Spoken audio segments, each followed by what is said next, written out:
Okay, welcome to a very special edition of Way Into Bay, a podcast primarily about Bay FC.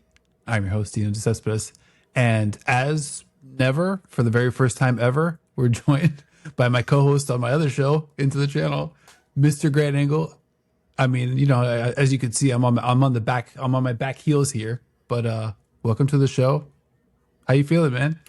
I'm feeling fantastic, buddy. What an honor it is to be on the internet's greatest Bay FC podcast. I appreciate you having me on. Obviously, I'm an avid listener, watcher, and now that we have some synergy, some overlap here to merge Way Into Bay and into the channel universes some more, just happy to be a part of it.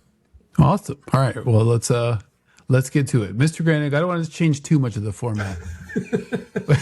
I've already turned it inside out and upside down. Where do you want to get started?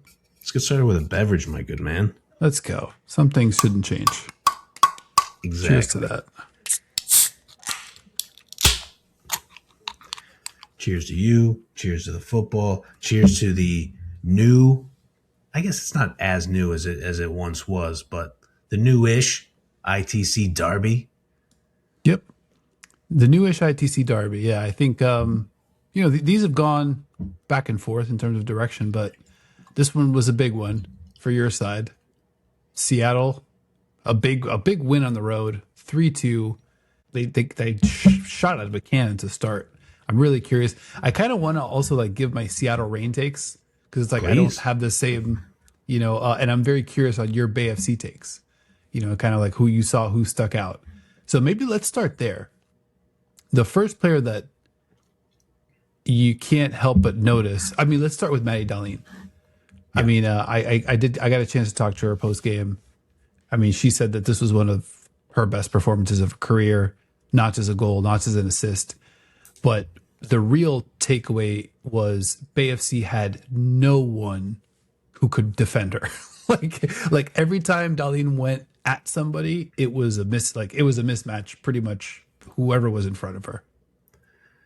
I think it's when her rookie season last year, and she was kind of shot out of a cannon in her first few matches. And I know you and I talked about it then, where I was like, whoa, this player out of Clemson is super fast and, plays with a bunch of energy.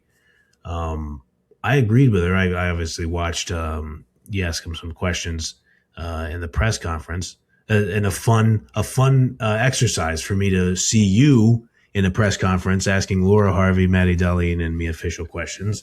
A little good switcheroo there. But yeah, I think it's absolutely very clearly one of Darlene's best performances in a Seattle Reign Football Club shirt. And I think it just looked like she was kind of in the zone. And I've seen her hit this a few times where she was also very well aware. It didn't seem like anybody on Bay FC was going to be able to check her today. And then when she starts playing with that confidence, you see it so much with any talented winger. They're just give me the ball. Let me go again.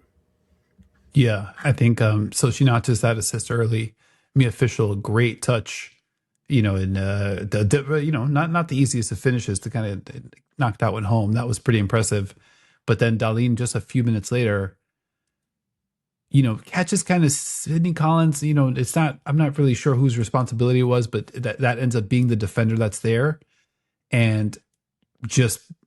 Like I said, her speed it really jumps off the page. I mean, she just gets going really quickly. Another one that I wrote down, Jordan Bug, that first step when she sees something and she goes, kind of like an NFL edge rusher a little bit. It's just boom, off the blocks. She can really go. I thought she had a good game too. You can see that she's got pretty much everything. Except I think the passing sometimes is she'll just kind of go to the wrong place or, yep. Maybe just not, I don't know. It's well, you didn't need to do that. And now we don't have the ball anymore. But everything else is just kind of pretty top notch, especially for a young player. It's a great shout by you. And Laura Harvey has said as much to me in some of the press conferences up here in Seattle is that sometimes Bug, and I just want to be very clear. I don't think Harvey has used this term with me, but I have asked her questions about some of Bug's passes being a little loose. And Harvey absolutely recognizes that and has like kind of verified that and been like, yeah, some of these giveaways are bad. But in general, when they played Portland a few weeks ago in Seattle and beat them, got the revenge from their loss in their Cascadia rivalry match from earlier in the season. Like, Portland was pressing Seattle, and Bug was able to really be the main hub to kind of help pass out of some of those situations. But it's a good call by you, because sometimes I think she is confident enough in her passing ability where she's like, kind of, you think about some quarterbacks where it's like, I can make that pass, and sometimes it just ain't there.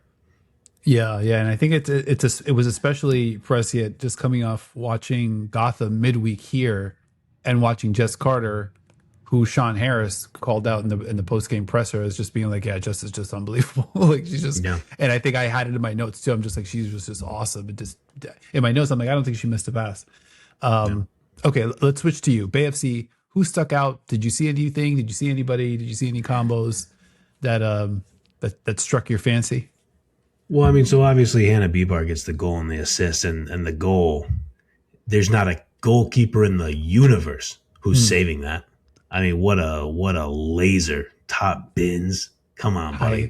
What a shot. A little high heat, little stinky cheese up in them top bins. 100%. Top shelf. That's where Mama hides the cookies. We could go every across sport reference we want to use. So obviously Bebar was super impressive. When Bay FC acquired Kennedy Fuller, I just felt like there were a lot of people across who cover this league specifically who were like, that's a good deal.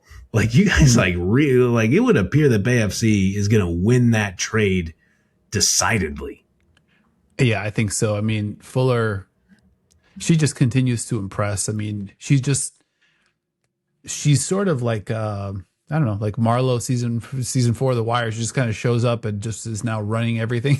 Right. There was a moment where there's a short stoppage in play, and I look down, and Emma Coates and Fuller are having a one-on-one, kind of as if she's like a 32-year-old, 12-year vet. Like, and this is a young player that, and I mentioned it. I'm not sure if I mentioned this on the show, but there was a moment against Gotham where, Sydney Collins is the captain, and she just like barked at her, just was like, and like, you were supposed to do this. And I'm like, yo, this is visually, it's pretty striking, to see like this young player clearly exerting a lot of influence over this team.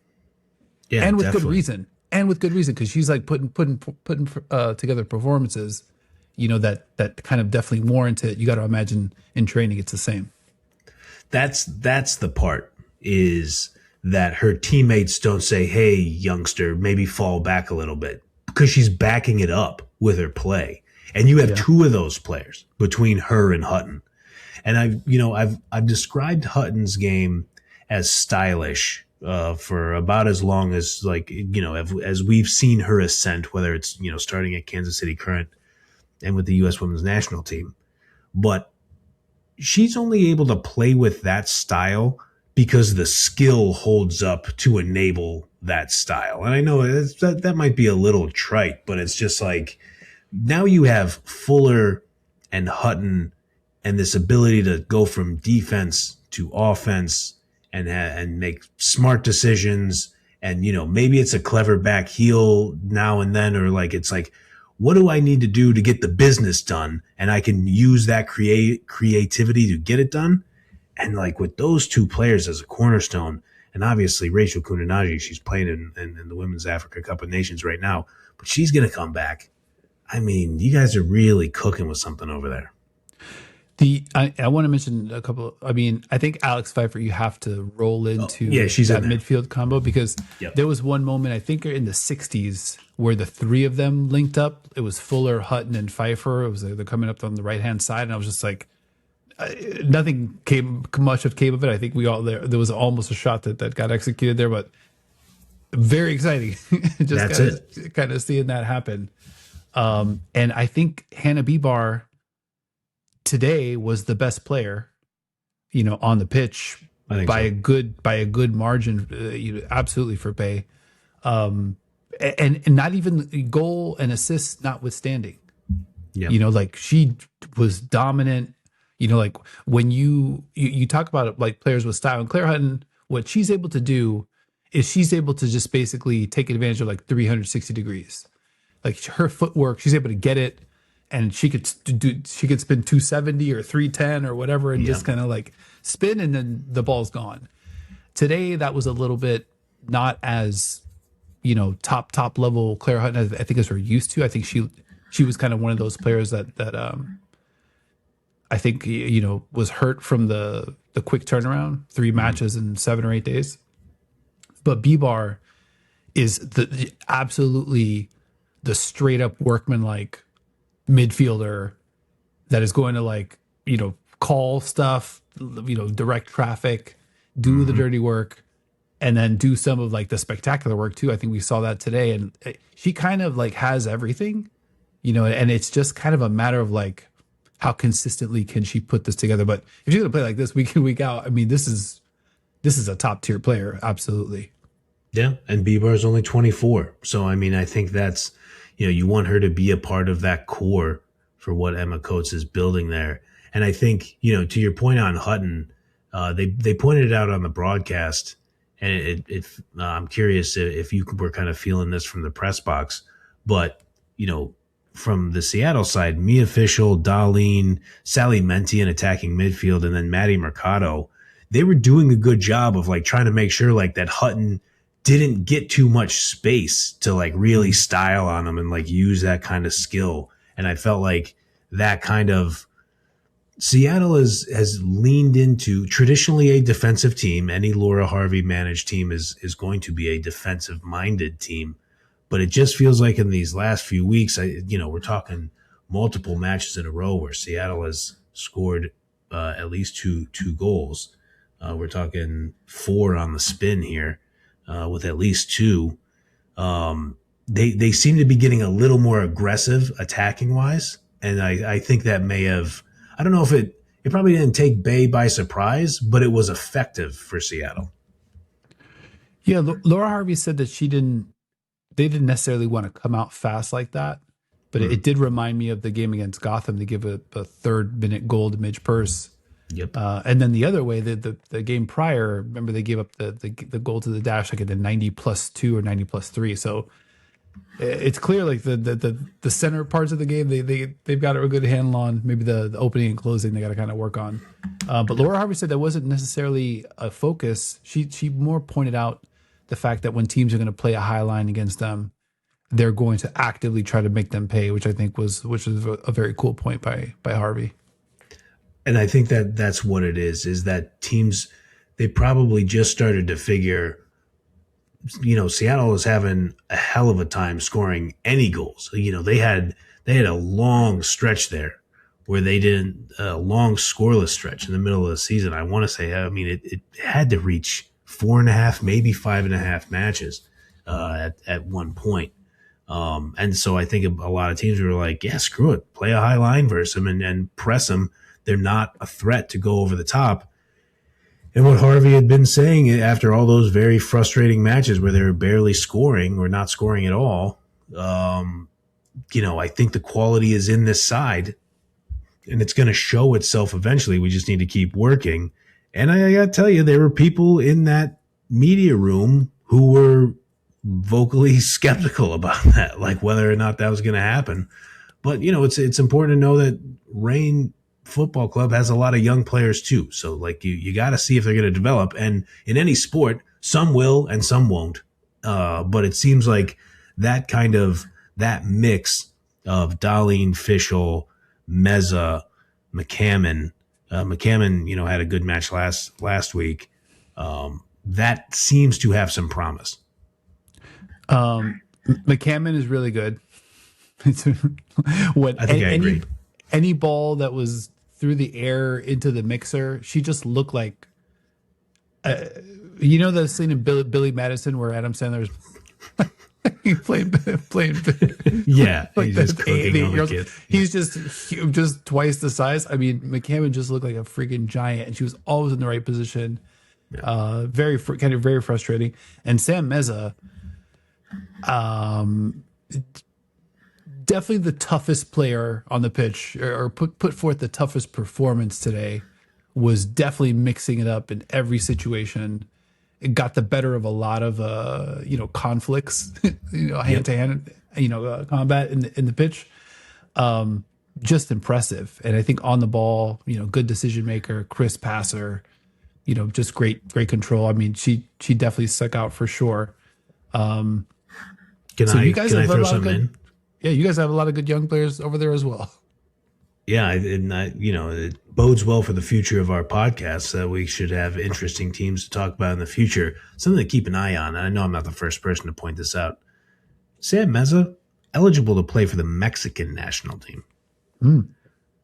So if she don't get that call, I know she's done some I think U20, U21 or something like that. I know she was in the USA system, but she's not locked in.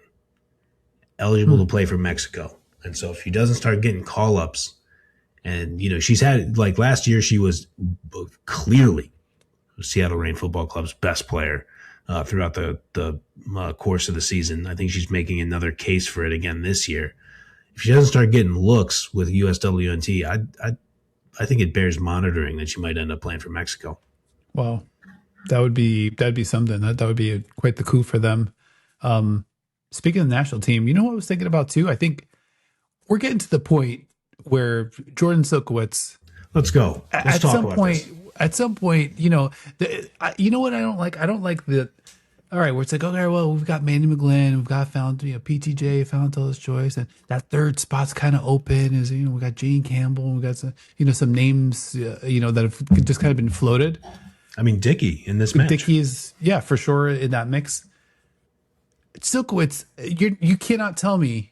I mean, she's saved numerous points for this team. She's just knocking balls out that probably should be goals. I have a save stat that I keep in my ITC personal record book, and I've had to since add a spectacular save stat. I haven't tabulated it in the season. The stat is only a few weeks old. But Silkowitz leading the league in spectacular saves, according to my personal record book, with the small caveat that I haven't watched every match. Understandable. But, Bay FC's sitting on a -6 goal differential, 14th on the table. Behind them and 15th on the table is Racing Louisville at a -13 goal differential. They could be a hell of a lot closer to that -13 without Silkowitz. Bay could have been down 3-0 in the first 11 minutes of this one. Now, obviously, they're down 2-0. They could have been down 3 or 4-0. But speaking of some of those spectacular saves, she has the one where she's full dive, full extension, strong right wrist to pop it up over the crossbar. Her agility, her diving ability, and her instincts are just excellent. I mean, I know we've talked about it on the Into the Channel podcast, but, we got to lead the charge. Silky for USWNT. This is a campaign we got to get off the ground. She is excellent. I'm now firmly at the point where if she's not one of the three, that to me is an issue. That's sort of like what are we doing and how is this decision getting made? Because she's ball. You cannot get a shot past her. I mean, if she's in the mix and she covers up for so much, that's hate to see it. If you're watching the defensive ebbs and flows of a team, and kind of hoping for a team to kind of lock things in. I mean, she just covers up for a ton for that Bay FC defense. And we're talking about her like this in a 3-2 loss, but even her, and again, I always say player ratings, they're subjective, yada yada yada. She had a better FOTMOB rating than Dickey in this match, and she gave 3 goals. But there were multiple chances where Reign is just on with the keeper. Well, like 1v1 against her in some of these spots, and she's just making great saves. So, yeah, I'm totally with you here. Yep. Any other Bay players catch your eye? You know, I think Carly Lima, if given some time, right? She's 23. I think she has number 9 stuff in her game, in her locker, if you will. Shout out to our pal, the great Leanne Sanderson, UEFA Women's Champions League winner, Leanne Sanderson. Right. I think Lima could be a very good number 9, and if she's flanked by Pfeiffer and Kundanaji, and then she's buoyed a little bit by Bibar, Hutton, Yep. And Fuller. Sorry, I was trying to pull the name Fuller. I was just like, gee, I was stumbling all over myself. I think she's a more than capable number 9. I like her. I like the way she runs on goal. She seems to play with a purpose. I think sometimes maybe the quality of the final touch isn't there, but you obviously watch her a lot closer than I do. But 23 years old, we're still 3-4 years away from her prime. So I'll be interested to see her development. Yeah, I mean, fantastic athlete, high ceiling, and has already done stuff in the NWSL, right? Which not every prospect gets to that point. Where they've notched goals, they've kind of hit a little bit of a stride. So it's like, now I don't want to be sort of like the outfit that's like, all right, well, how can I do it every week? It's like I don't want to keep moving the goalposts, right? So a player like this, you want to see, some improvement. You want to see some goals, but she's scoring some goals, and I think it's just going to be a matter of consistency. And again, like there's still so many moving parts. Some of these players are so young. Fuller just got here. Kundanaji's at WAFCON, and, there's a bunch of moving parts. So can't really hold it against them. But I think all in all, a good matchup. These teams circle back, I think in September, if I'm not mistaken, second or third week of September, up in your neck of the woods. So the derby will be back. There we go. Oh, how could we miss this? How about the winner, the legend? Oh yeah, Jesus! Match. I was gonna say yeah. I'm looking at my notes. Yeah, you put her in the match, and that's that. But essentially. I know you've seen her play. I'm pretty sure you saw her play down in Orlando, and you might have seen her last season down there in San Jose. But yeah, that's the Jess Fishlock experience. In these later stages in her career, you just bring her on the field, and she just helps produce magic. I put in my notes as she comes on, like it feels like 6 seconds later. She scores the go-ahead goal, and I just put in my notes LMAO Fishlock, and I don't want to do the thing of like, what can you even say about this legend at this point? Because I want to try to say it is that like they kept cutting in the broadcast, and so a quick sidebar here. I went to a tavern establishment to watch this away match. With the shadow executive producer of this program. And it was a bar that like prides itself on showing rain matches on the TVs. And the rain match was on the TV, but the big screen that had the audio was the first ever match in the new Women's Professional Baseball League between Los Angeles and New York. And shout to them. I was kind of glancing over at it. They're playing some good ball in that game, but we're in Seattle, and that game was between New York and Los Angeles, and the Seattle Reign Football Club was playing a goddamn football match. So I was a little bummed that like the Reign match didn't have the sound. So after that digression, I could see on the broadcast multiple times. The camera would cut over to Laura Harvey, and Jess Fishlock is standing right next to Laura Harvey, and she's like doing this and like talking about like where she thought players could stand, and they're just talking ball, like talking strategy, mid match, like trying to figure things out. And it's just not a surprise that Fishlock gets out there and immediately knows to make that run to receive the pass over the top. And obviously she has fresh legs, even though she's coming back off injury. As soon as it happens, I was like, she's been waiting for this moment the entire match, and she knew exactly how to cash in. She's just unbelievable. It's amazing. Laura Harvey in the post-game presser said, she said when the ball went out to Jess, quote, I knew it was either a goal or a penalty, end quote.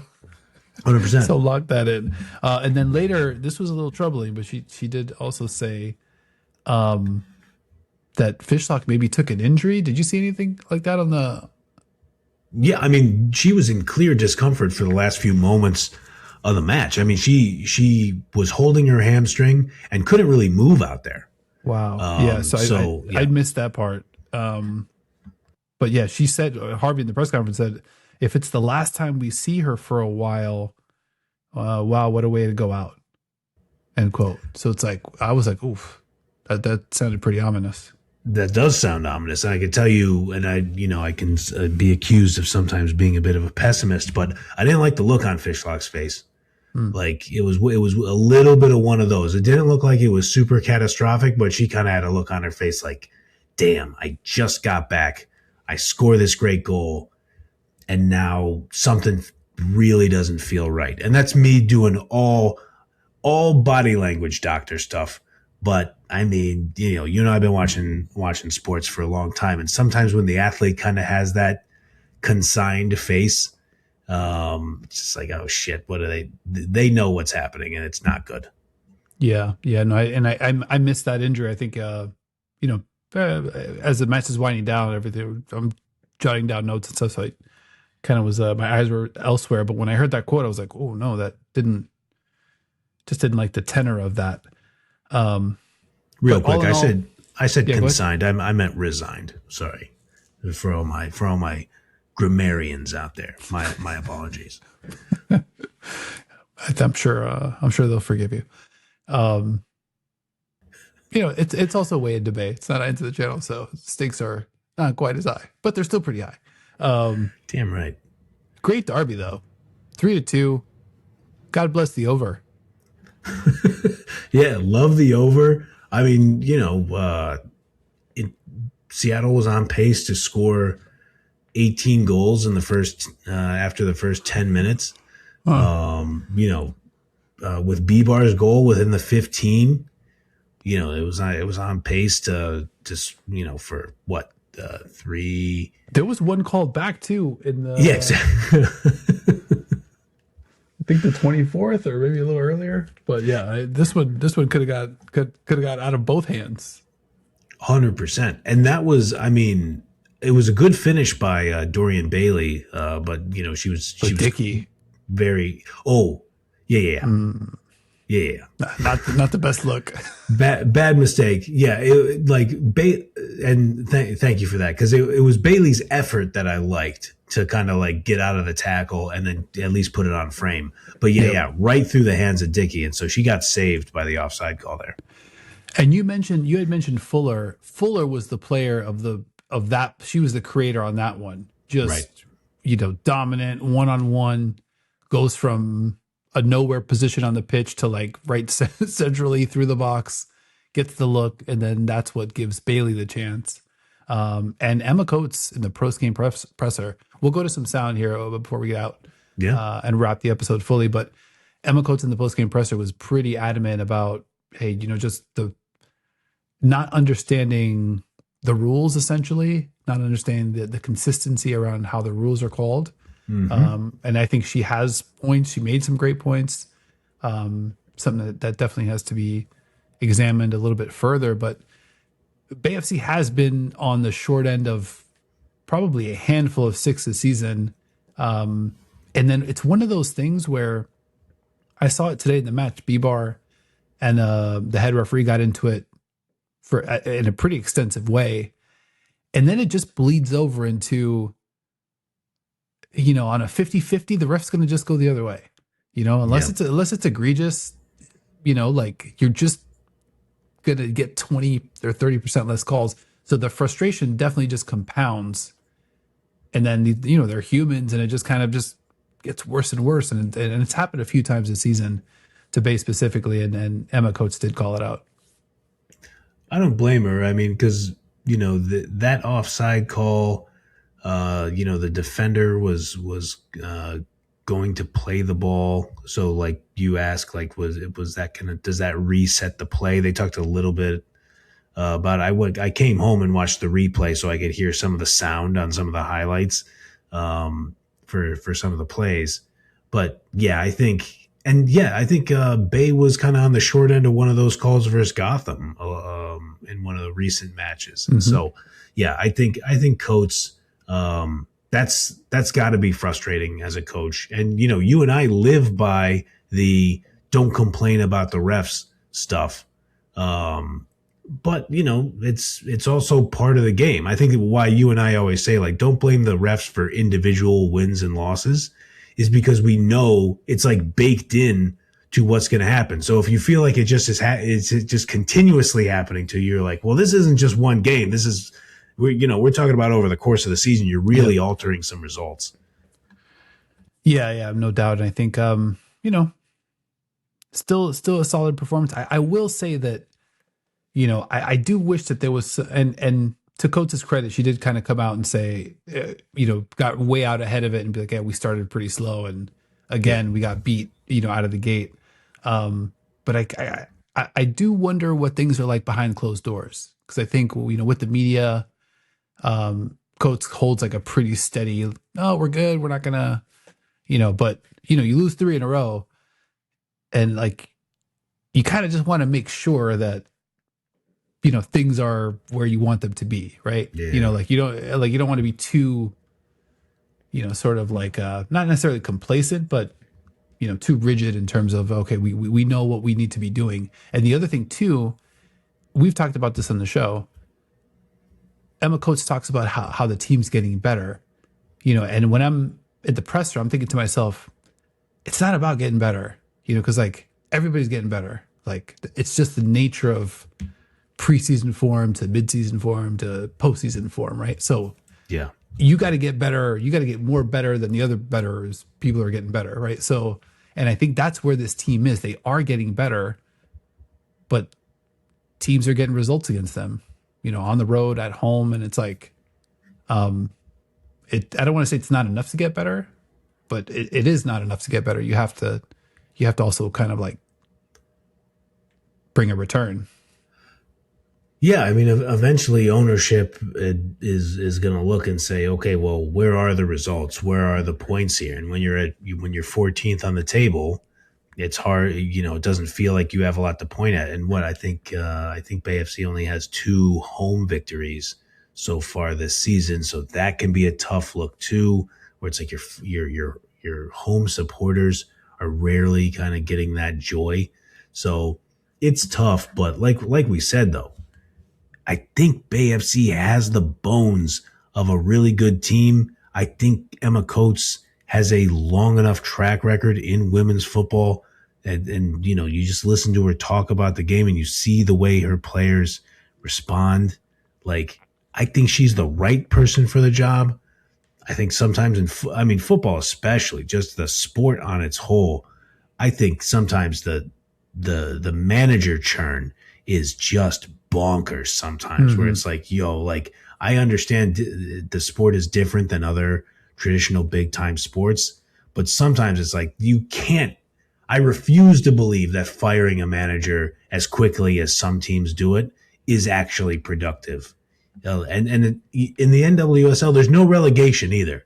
So you have the opportunity to kind of chill and be like, let's build this thing a little bit. Let's let the manager actually institute their culture with the players that can fit in their system, or that give the manager some time to develop the system for those players. So I would hope that Coates gets that time and everybody kind of keeps their wits about him, because she just it still feels like, losing 3 in a row is bad. Still feels like the momentum's going in the right way. Yeah, I would agree with that. The players are getting better. There's a lot of players that are playing better than they were playing early in the season, which is a huge step up. And I guess that's just kind of the progression of things. Want to put the performances together, get the process right, and the results will come. But, you just want to see some of those, some more of those. But Bay probably during that unbeaten stretch, maybe they were outperforming a little bit, and then during this stretch, it's not like they're playing poorly. They're not getting smacked. They're just on the wrong end of 3 close matches in a row, 3 1-goal matches. Exactly. And maybe it just kind of breaks that way. All right, man. Well, I appreciate you hopping on, chopping it up over here on Way in the Bay, our resident Seattle Reign FC expert. Anything else you want to hit before we get out of here? I think that's all I had. I mean, this is why you're the producer. Has the sound? Have we got to the sound? Is that going to be edited in from before the last conversation, or what do we need here? I'm going to drop it in at the end. So the sound that Grant's talking about, we hear from Emma Coates, we hear from Annie Bibar, the player of the match for sure by a long shot. Oh yeah, for Bay FC, and then we also hear from Kira Berry, who got her second goal of her career in what was a very cool play. And I asked her specifically about the play because this doesn't usually happen, but I just happened to be looking at Berry before the free kick was taken, and she's kind of like out on the sideline, like kind of pining for the ball. Like she's kind of like, like it's kind of like when the receiver's like, like ready to go, and he's like, oh, come on, but he doesn't want anybody else to see that he's kind of signaling the quarterback. She was doing one of those. And I asked her about it, and she's like, yeah, I wanted the ball at my feet, but as soon as I saw it went the other way, I knew to go. And, kind of Bibar like unlocks it. I mean, it's a pretty cool little chat that I had with Bibar specifically. I asked her about like that little players only meeting that they had after they gave up the second goal, because they look like a bee, like a bunch of bees kind of like swarming, to get into an immediate players only huddle. So I asked her kind of what was discussed there, and she was pretty candid about that. And then Emma Coates had a lot to say too about the performance and the loss. So definitely stick around. The sound definitely worth checking out.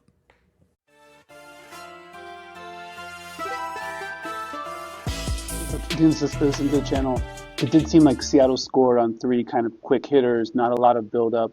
You talked about kind of like the slow start. It seemed like Maddie Darlene was running into a lot of space early at the left-hand side.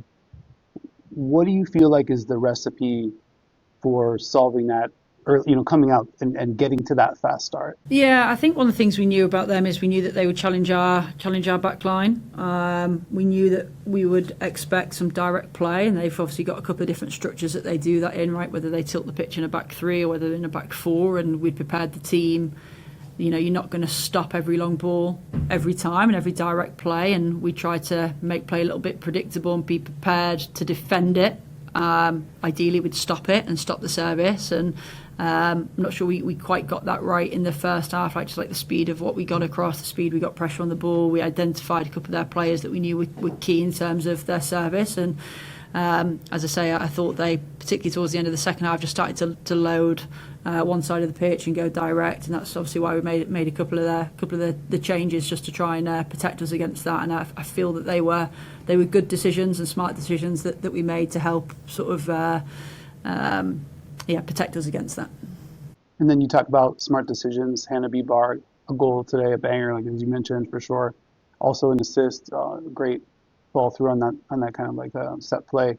Can you talk about her impact today? She obviously had a great game in a loss. I think she's top. Like I'm so proud of her this season. I think she's really stepping into some form. She's confident. She's vice captain. Obviously, she wore the armband for the second half of the game, and I think she's really stepped in on being that link from the staff to the players, being a real good communicator. And I think her performances, her decision making on the ball is unreal. She's got so many different tools. She can dribble with the ball. Her first touch is really nice. She can ride pressure well. She can zing a ball, which we're starting to see a lot more this year in terms of a range of passing. And I think she's starting to now recognise different tactical moments that she can get herself into a game. And I think the more that we can feed players like her that are playing well, again, Claire's another player that we know has had, similar attributes, and we know how important our midfield is. And again, just another couple of call outs in terms of we know how important someone like Alex is in terms of when she's playing well, give her the ball, she just draws players to her. So I think we've got a number of players that are in a really good place, and I thought particularly Hannah today I thought was outstanding. And then last quick one, some players I'll mention, but some players did look a little tired maybe from the compressed schedule. Yeah. What percentage do you attribute the schedule to kind of today's loss? Yeah, I think I actually feel that we managed the 3-game week well. I'd be interested to see when I get the report from the guys around, was our physical data different to other games? I always am interested in what did we cover from a total distance point of view, the high intensity actions, because we know it's the high intensity actions that probably correlate a little bit more to us playing well in terms of our style of play. And I felt we've managed the week in a way that actually they trained really well, -1. I felt that there was probably a little bit of the goal that's sort of another one that's come through and Aldi's tried to make a play on it. I think Sid has. That for me is just looked like they maybe a little bit heavy at the start of the game, so maybe it had something to do with it. But we're a professional football club and we've got to mentally and physically prepare players to be able to deliver our game model. So I don't think it did have a factor. It always has a factor. Was it a key contributor to why we lost the game today? I don't think so.